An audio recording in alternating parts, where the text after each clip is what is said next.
Aurelius Augustinus nasceu em uma pequena cidade chamada Tagaste, no norte da África, onde hoje é a Argélia. Desde a infância, seu olhar já carregava um brilho inquieto, como quem buscava algo que ainda não podia nomear. Ainda menino, era fascinado pelas palavras e desafiava seus mestres com perguntas que escapavam à lógica comum. Sua mãe, Mônica, observava tudo em silêncio, com o coração apertado por uma intuição. Aquele filho estava destinado a algo grandioso, mas antes passaria por desertos profundos. Não foi um início de vida marcado por milagres visíveis, mas por uma luta invisível entre a graça e o mundo. Era como se desde os primeiros passos ele já carregasse dentro de si um campo de batalha entre luz e sombra. Celebrado pela Igreja em 28 de agosto, data de sua entrada definitiva na eternidade, Santo Agostinho é reconhecido como padroeiro dos teólogos, dos editores, dos impressores e dos cervejeiros. Mas sua verdadeira grandeza está em ter vivido aquilo que tantos enfrentam em silêncio: o peso das escolhas erradas, a distância de Deus, a dor de uma alma inquieta que procura sentido nas coisas erradas. Sua história é a de um pecador que ousou escutar o chamado do céu, mesmo quando tudo ao redor dizia o contrário. Essa é uma jornada que começa na carne e termina no espírito, e que talvez seja também a sua, ou a de alguém que você ama. Porque Agostinho não foi santo por nascer perfeito, mas por se deixar transformar. Fizeste-nos para ti, Senhor, e o nosso coração anda inquieto enquanto não repousa em ti, escreveu ele, com a autoridade de quem conheceu por dentro a dor de viver longe de Deus. Hoje sua vida se ergue como um farol para os que buscam sentido em meio à escuridão. E talvez, ao escutar cada passo dessa história, você também descubra que não há queda tão profunda que a graça não possa alcançar. O menino Aurelius Augustinus cresceu entre os contrastes de uma casa dividida. Seu pai, Patrício, era pagão, homem de temperamento impulsivo e vida desregrada. Sua mãe, Mônica, ao contrário, era uma cristã fervorosa, mulher de oração e lágrimas silenciosas. Desde cedo, Agostinho sentiu em si uma fome de saber, uma sede de beleza e verdade que não encontrava eco no cotidiano da pequena Tagaste. Era um aluno brilhante, mas também rebelde. Tinha uma mente veloz, sedenta por entendimento, mas um coração orgulhoso, impaciente com os limites da moral cristã ensinada por sua mãe. Em vez de obedecer, preferia experimentar por si mesmo que isso significasse errar. Ainda adolescente, foi enviado a Madaura e depois a Cartago para seguir seus estudos. Lá mergulhou em um ambiente onde o culto aos prazeres era visto como sinal de prestígio. Não tardou a ser engolido por aquela realidade. Agostinho buscava amor, mas encontrava apenas desejos passageiros. Queria liberdade, mas se tornava cada vez mais escravo das próprias paixões. Aos 17 anos, já vivia com uma mulher com quem teria um filho, Adeodato, dado por Deus, como ele mesmo reconheceria mais tarde. Ainda que não tivesse coragem de assumi-lo plenamente, Agostinho já experimentava as consequências de uma vida conduzida mais pelo impulso do que pela fé. Por trás da máscara de jovem promissor, havia um vazio que o consumia. Lia os grandes autores latinos, encantava-se com a filosofia, destacava-se como orador e professor. Mas tudo isso lhe parecia insuficiente. Em seu íntimo havia uma ausência, uma dor que ele tentava calar com aplausos, amores passageiros e discursos refinados, e enquanto o mundo o admirava, sua alma se afastava cada vez mais da verdade. Era como se uma névoa escura se formasse ao redor de sua consciência, tornando difícil distinguir o bem do mal. Ele mesmo confessaria depois: eu me tornei para mim mesmo uma terra de miséria. Naquele início de juventude, não havia sinais claros de santidade, apenas os espinhos de uma alma chamada ao céu, mas ainda agarrada à terra. Agostinho ainda não compreendia que sua inquietação era, na verdade, um sussurro de Deus. Como diz a Escritura, porque eu bem sei os planos que estou projetando para vós, diz o Senhor, planos de paz e não de mal, para vos dar um futuro e uma esperança. Jeremias capítulo 29, versículo 11. O que parecia desordem era, na verdade, o solo onde a graça começaria a agir. Essa primeira queda não seria a última, mas já anunciava a profundidade do abismo do qual ele seria resgatado. Deus o deixava buscar o mundo para mais tarde fazê-lo descobrir que só o eterno é suficiente para saciar um coração humano. E enquanto ele corria atrás de prestígio, o céu preparava um caminho de conversão que começaria onde ele menos esperava, no ventre inquieto de uma mãe que rezava por ele todos os dias.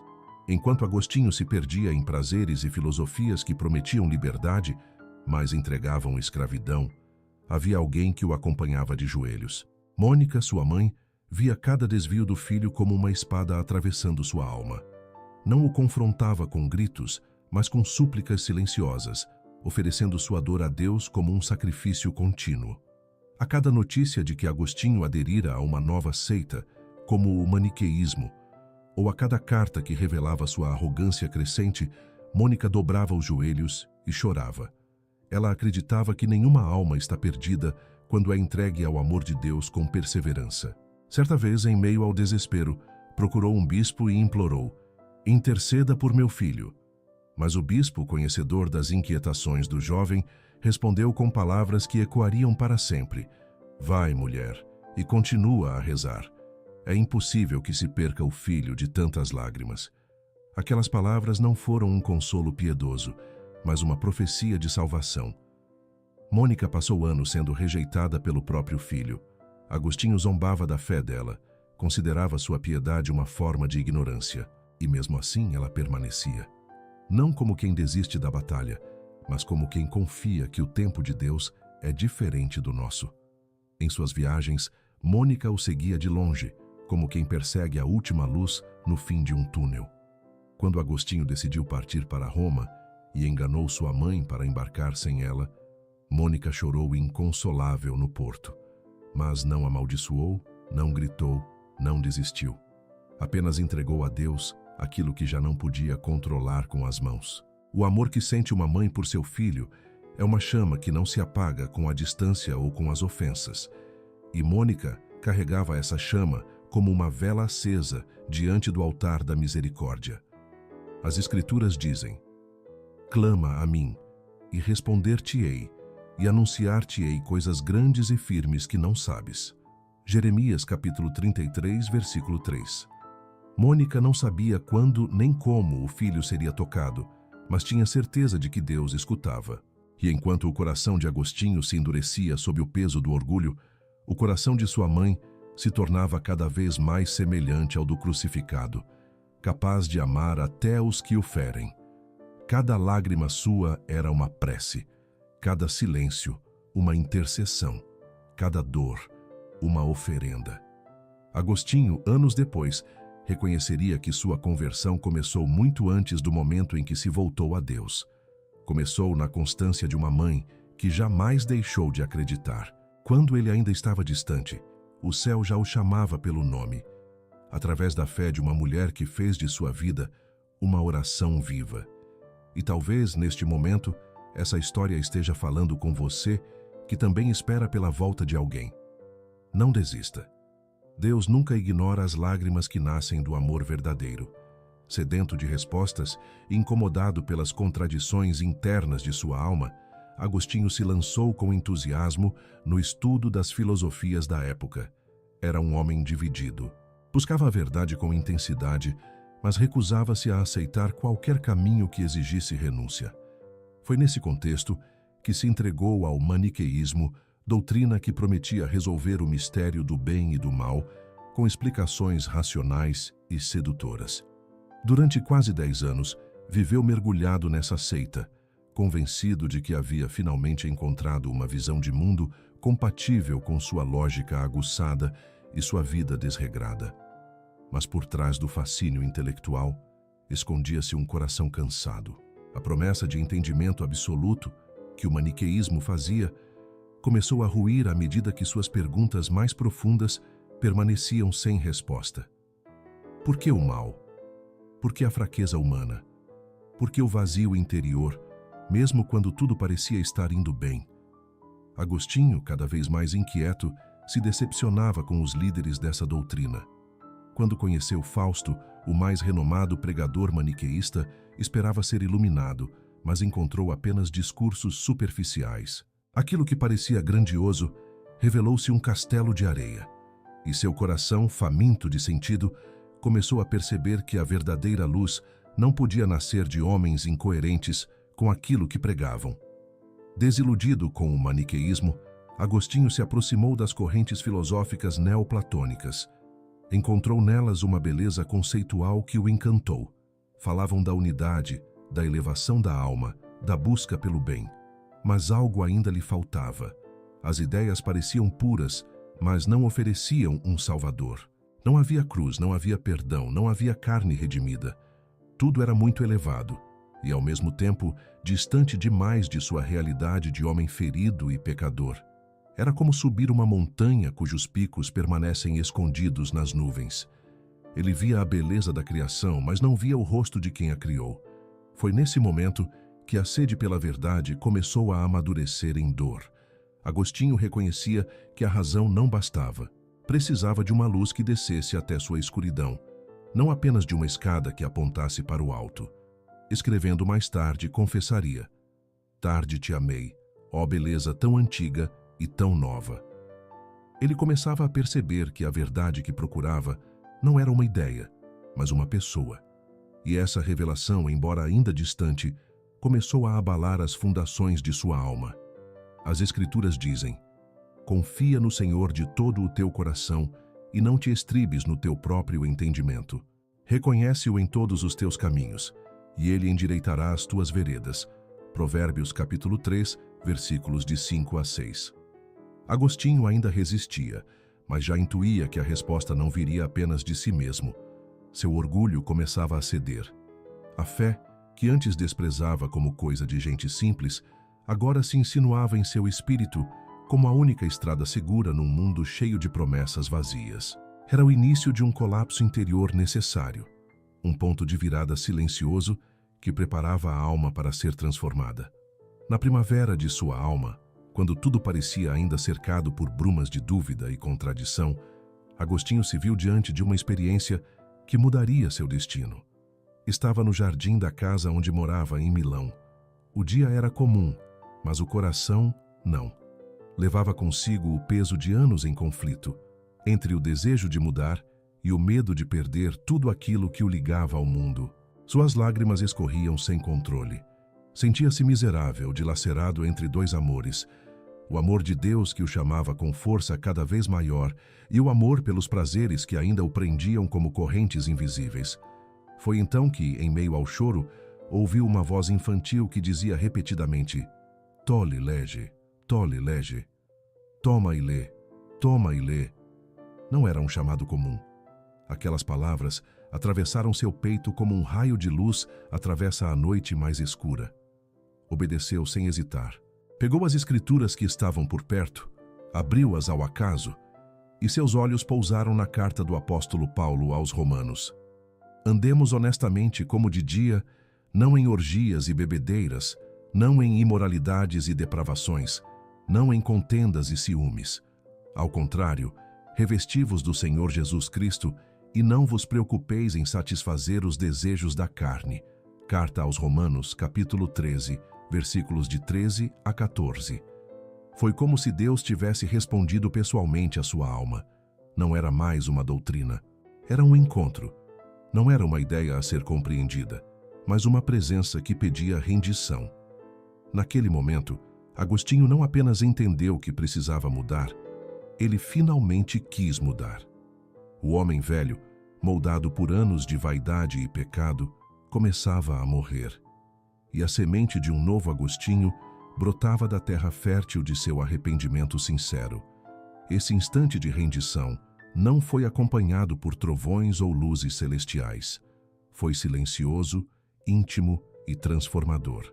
Um momento onde o tempo parece parar para que a eternidade toque o coração humano.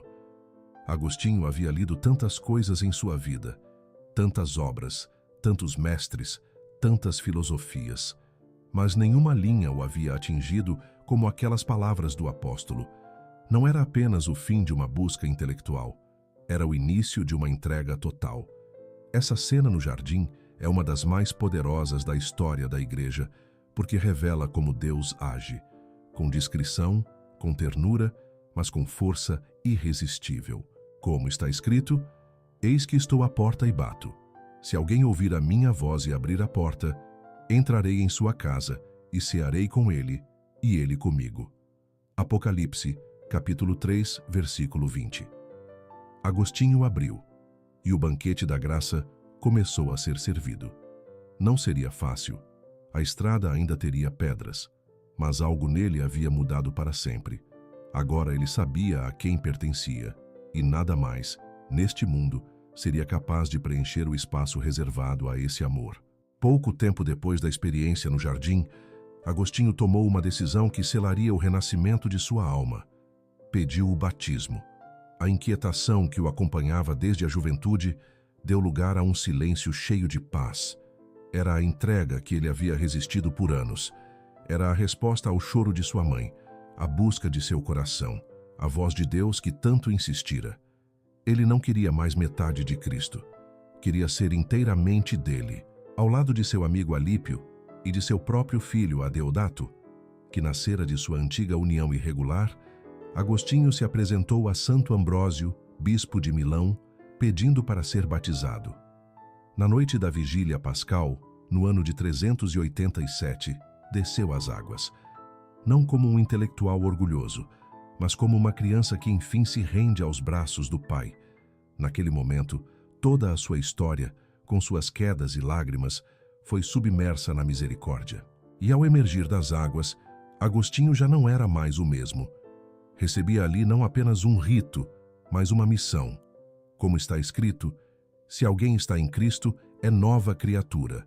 As coisas antigas já passaram, eis que tudo se fez novo.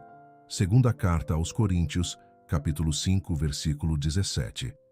O batismo de Agostinho foi também o momento em que a alma de sua mãe repousou. Mônica estava presente, em lágrimas, mas agora de gratidão. Era o cumprimento da promessa. Aquela mulher que por tantos anos suplicou, agora via com os próprios olhos o fruto de sua perseverança. Poucos dias depois, ao lado do filho, faria sua travessia final. Como quem já não tinha mais nada a pedir, partiu em paz, certa de que seu maior tesouro havia sido salvo. E Agostinho, profundamente tocado por essa despedida, compreenderia que sua conversão não era apenas para si. Era o início de uma vocação. A morte de Mônica selou em Agostinho uma nova consciência, a de que sua vida já não lhe pertencia. Não era mais o jovem vaidoso, nem o homem dividido. Era agora um filho reconciliado com Deus, com sua história e com sua missão. E esse recomeço só foi possível porque ele se permitiu ser amado por aquele a quem havia resistido por tantos anos. Porque, como diz a palavra, ainda que os vossos pecados sejam como a escarlata, eles se tornarão brancos como a neve. Ainda que sejam vermelhos como o carmesim, se tornarão como a lã. Isaías, capítulo 1, versículo 18. O batismo foi a porta, a graça, o rio que lavou sua alma. E a cruz agora não era mais um escândalo para sua razão, mas um abrigo para o seu coração.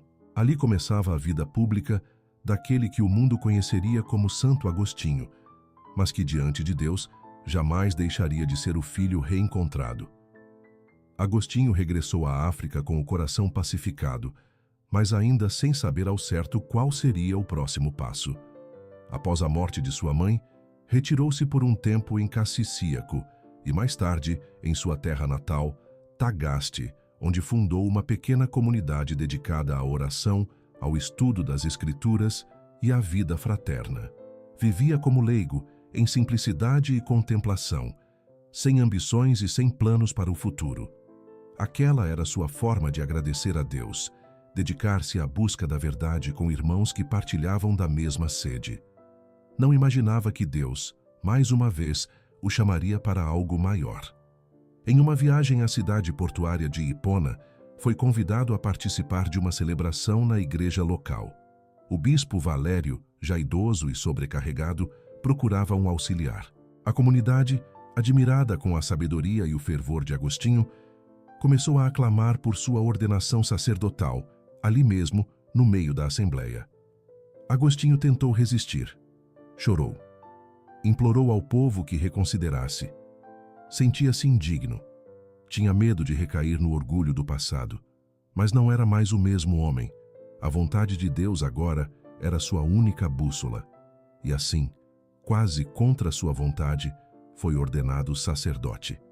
Esse momento marca o início de uma entrega radical. Agostinho percebeu que sua vocação não era apenas contemplativa, mas pastoral.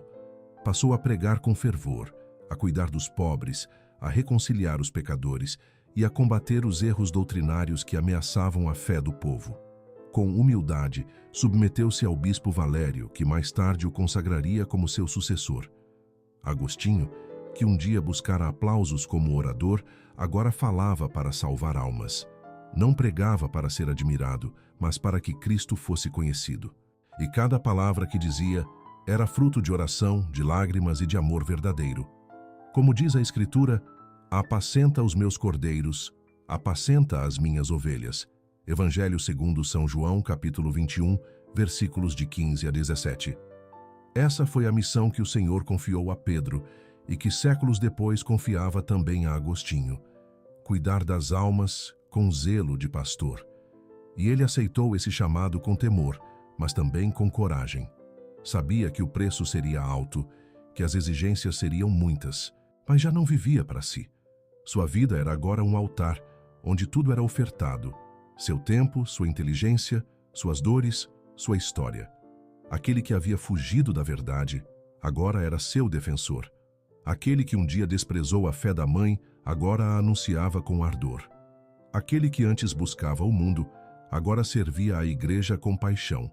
Era o início de uma nova etapa.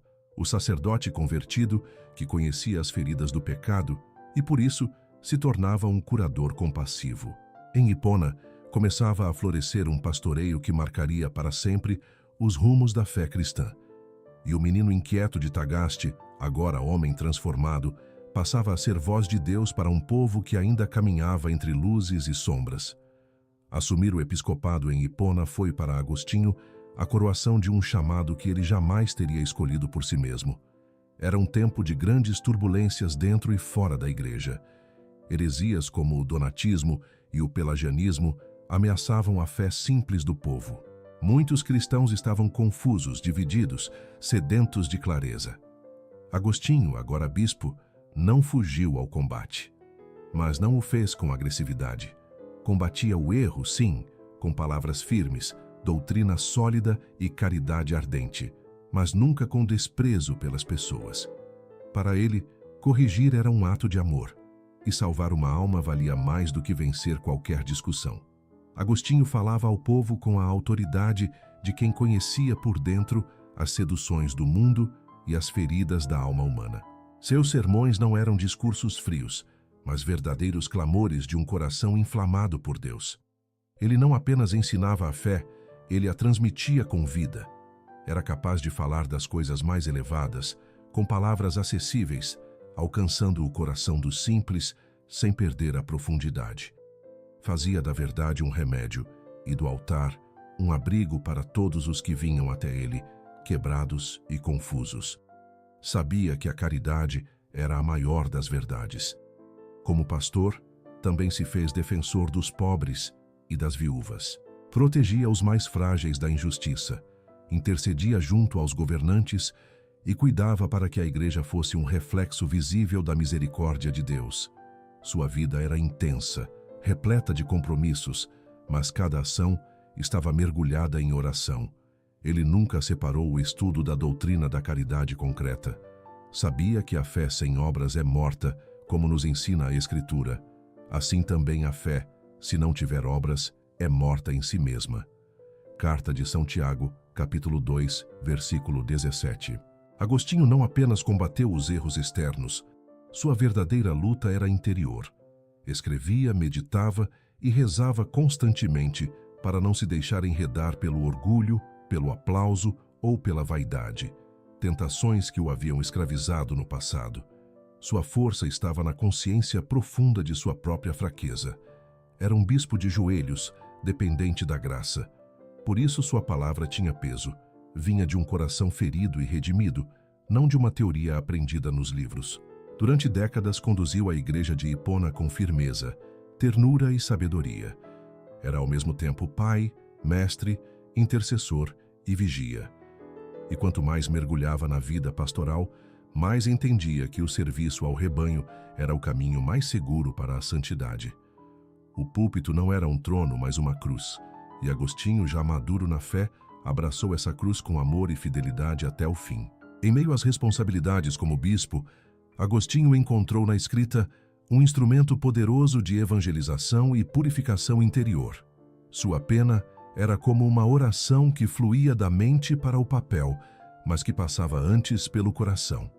Sua obra mais íntima e comovente, Confissões, não foi escrita para vanglória nem como autobiografia clássica, mas como um cântico de arrependimento, louvor e conversão.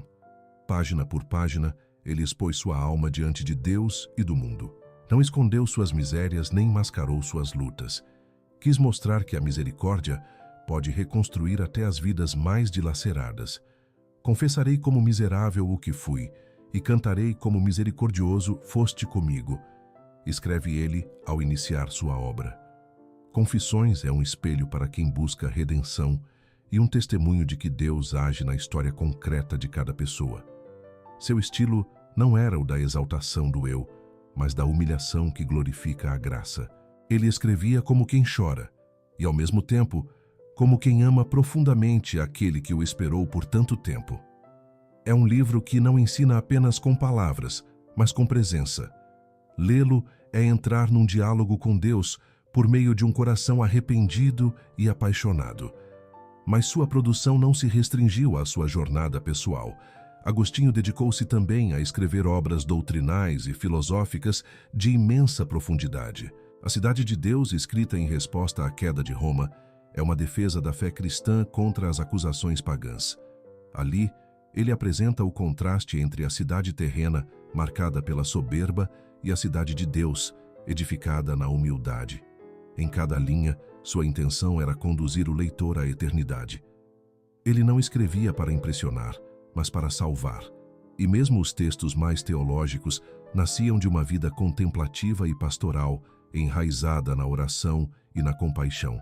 Em obras como De Libero Arbitrio, Agostinho enfrentou questões complexas como a existência do mal, a liberdade humana e a responsabilidade moral. Suas respostas não eram simplistas, mas profundamente encarnadas na realidade da vida cristã. Ele compreendia a luta interior porque a havia vivido, e escrevia não para os sábios apenas, mas para todos que buscavam sentido em meio ao caos. Suas palavras eram como luzes lançadas sobre os abismos da alma humana. Como está escrito, a exposição das tuas palavras dá luz, dá entendimento ao simples. Salmos capítulo 119, versículo 130. A escrita de Agostinho não foi uma tarefa secundária, mas uma extensão de sua vocação pastoral. Seus livros formaram gerações, sustentaram a fé da igreja e até hoje tocam corações com a força de quem fala a partir de uma experiência real com Deus. Ele fez da caneta um púlpito e do pergaminho um altar, e cada texto que saiu de suas mãos nasceu do mesmo lugar onde nasceu sua conversão, do encontro com a verdade que liberta, consola e transforma. A vida de Agostinho já era um testemunho luminoso de conversão, sabedoria e entrega. Mas a igreja, em sua sabedoria, reconheceu que ali havia mais do que santidade. Havia um dom extraordinário para ensinar os mistérios da fé. No final do século 300, e com mais vigor após sua travessia final, os seus escritos foram sendo estudados, debatidos e venerados por gerações de teólogos, padres, monges e leigos.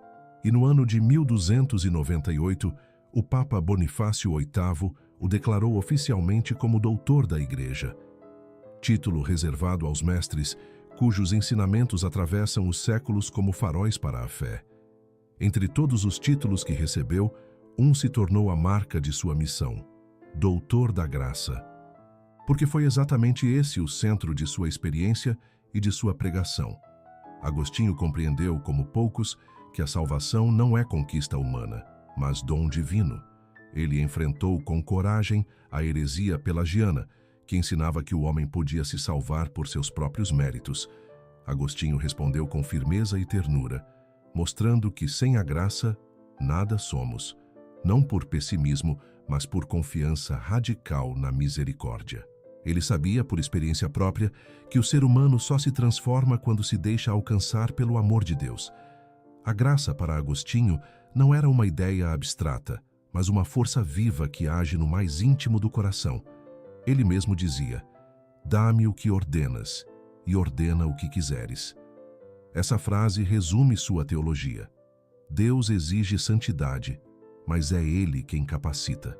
Não somos heróis espirituais, somos filhos necessitados, e é nessa dependência amorosa que acontece o verdadeiro milagre da conversão. Como afirma a palavra, porque pela graça sois salvos mediante a fé, e isto não vem de vós, é dom de Deus, não vem das obras, para que ninguém se glorie. Carta aos Efésios, capítulo 2, versículos de 8 a 9. Seu título de doutor da Igreja não foi apenas um reconhecimento honorífico, foi a confirmação de que sua vida e sua doutrina permanecem como referência segura para os que desejam caminhar na verdade. Em tempos de confusão, Agostinho ensinou que a fidelidade à palavra, o amor à Igreja e a confiança na graça são caminhos seguros. Ele não oferecia atalhos, mas uma estrada firme, pavimentada com oração, estudo, humildade e caridade. Uma estrada onde o pecador é acolhido, o ignorante é instruído, o fraco é sustentado e o desesperado é levantado. Ser doutor da graça é ser, antes de tudo, testemunha do Deus que não desiste. E Agostinho, que foi arrogante, sedutor, herético e vaidoso, tornou-se pela graça um pai espiritual para milhões. Sua voz ainda ecoa, não como uma autoridade fria, mas como um amigo que aponta o caminho, como um filho perdido que voltou para casa e agora ensina outros a fazerem o mesmo. E talvez por isso, sua vida continue tão viva, porque ela é a prova de que Deus não escreve apenas com palavras, mas com histórias humanas redimidas pelo amor. A travessia final de Agostinho não foi marcada por glórias humanas, mas por silêncio, fé e entrega. Já idoso, doente e enfraquecido, viu-se cercado pela instabilidade do império, pelas ameaças constantes dos invasores vândalos e pela agitação que tomava conta de toda a região do norte da África. Hipona estava sitiada. As cidades vizinhas já haviam sido tomadas. Os inimigos estavam às portas e muitos buscavam em Agostinho não apenas o consolo espiritual, mas também a esperança diante do medo. Era o fim de uma era e ele sabia. Mas também era o início da eternidade. Nos últimos meses de vida, recolheu-se em profunda oração. Pediu que os salmos penitenciais fossem afixados nas paredes de seu quarto, para que pudesse rezá-los continuamente. Não reclamava das dores nem das perdas, apenas oferecia tudo como sacrifício a Deus. Não temia a destruição da cidade, pois sabia que a verdadeira morada era o céu. Aquele que passara a vida pregando sobre o amor divino, agora se deixava consumir por esse mesmo amor, como uma vela que se apaga lentamente diante do altar. Era um homem esvaziado de si, cheio apenas de Deus. A cidade de Hipona resistiu por meses ao cerco. Os inimigos, por algum motivo inexplicável, pouparam a catedral e a biblioteca de Agostinho. Seus escritos foram preservados, como que por milagre, mesmo em meio à devastação. E foi assim, cercado por insegurança externa, mas ancorado na paz interior, que ele entregou seu último suspiro no dia 28 de agosto do ano 430. Morreu como viveu os últimos anos, em oração. E sua morte não foi um fim, mas um selo. A vida daquele que havia se perdido tantas vezes agora era plenamente encontrada nos braços do Pai. Como diz a Escritura, combati o bom combate, acabei a carreira, guardei a fé. Desde agora, a coroa da justiça me está guardada, a qual o Senhor justo juiz me dará naquele dia. E não somente a mim, mas também a todos os que amarem a sua vinda. Segunda carta a Timóteo, capítulo 4, versículos de 7 a 8. Agostinho combateu, amou, ensinou, chorou e, no fim, descansou. Não foi poupado de dores, mas foi fiel até o último instante. Sua vida não terminou entre aplausos, mas entre salmos, como convém aos santos que se fizeram pequenos. A queda de Hipona foi inevitável. A violência daquele tempo varreu cidades, destruiu culturas, dissolveu impérios. Mas não conseguiu apagar a luz acesa na alma de um homem. Agostinho morreu pobre, sem monumentos, sem riquezas, sem coroas humanas. Mas sua herança espiritual atravessou os séculos. E ali, naquela cama simples, diante de uma parede coberta de salmos, um gigante da fé fazia sua Páscoa. Era o fim do bispo de Hipona, mas era, sobretudo, o nascimento de um intercessor eterno, de um pai espiritual para todos os que se perderam e ousam acreditar que Deus pode transformar até a maior das quedas em salvação. O tempo passou, os impérios mudaram, as cidades se transformaram em ruínas, mas o nome de Agostinho permanece como chama acesa no coração da Igreja. Sua vida, marcada por quedas e reencontros, tornou-se símbolo de esperança para todos os que, em algum momento, se perderam. Ele não foi apenas um pensador brilhante ou um bispo fiel. Tornou-se um refúgio para as almas inquietas, um irmão para os que buscam a verdade e não a encontram de imediato, um consolo para aqueles que choram por alguém que ainda não voltou para Deus. Sua história continua a pulsar onde quer que haja um coração humano em busca de sentido. A Igreja reconheceu em Agostinho não apenas um doutor, mas um patrono espiritual para diversas dimensões da vida humana. Ele é considerado padroeiro dos teólogos, pois soube unir fé e razão sem jamais perder a humildade. É também padroeiro dos editores e impressores, pois seus escritos ajudaram a formar a base intelectual e espiritual do Ocidente cristão. E de maneira curiosa e bela, é padroeiro dos cervejeiros, talvez como um lembrete de que Deus pode santificar até aquilo que nasce da cultura humana quando há ordem, moderação e gratidão. Seu legado, portanto, não é apenas religioso, mas profundamente humano, alcançando os diversos aspectos da existência. Agostinho permanece vivo cada vez que alguém lê suas confissões e se reconhece naquele jovem errante que ansiava por amor verdadeiro. Ele renasce toda vez que uma mãe intercede com lágrimas por um filho distante. Ele inspira cada pessoa que, no silêncio de sua oração, decide entregar o coração a Deus, mesmo depois de anos afastada. Sua vida grita ao mundo que nunca é tarde demais. Como está escrito, volta, ó Israel, para o Senhor teu Deus, porque pela tua iniquidade tens caído. Tende convosco palavras de arrependimento e voltai para o Senhor. Oséias, capítulo 14, versículos de 1 a 2. Ao longo dos séculos, santos e papas se inspiraram nele. São Tomás de Aquino o reverenciava. Santa Teresa d'Ávila lia suas obras com devoção. Papa Bento XVI o chamava de meu mestre interior. E ainda hoje padres leigos e consagrados encontram em Agostinho um guia seguro para as perguntas mais profundas da alma. Ele não oferece respostas fáceis, mas oferece a certeza de que há um Deus que nos espera, mesmo quando fugimos dele. Agostinho é mais do que um nome na história. É um convite vivo à conversão. É prova de que a graça pode transformar um coração inquieto em um coração consagrado. Que seu exemplo desperte em nós o desejo de amar mais, buscar mais, esperar mais e nunca desistir de quem amamos. Porque, como dizia ele, enquanto houver amor, haverá esperança. E onde houver esperança, Deus já está agindo. Há vidas que brilham como estrelas silenciosas no céu da história. Santo Agostinho é uma dessas almas que não apenas viveu, mas iluminou caminhos com o fulgor da conversão. Não foi santo por não ter caído, mas por ter permitido que Deus o levantasse.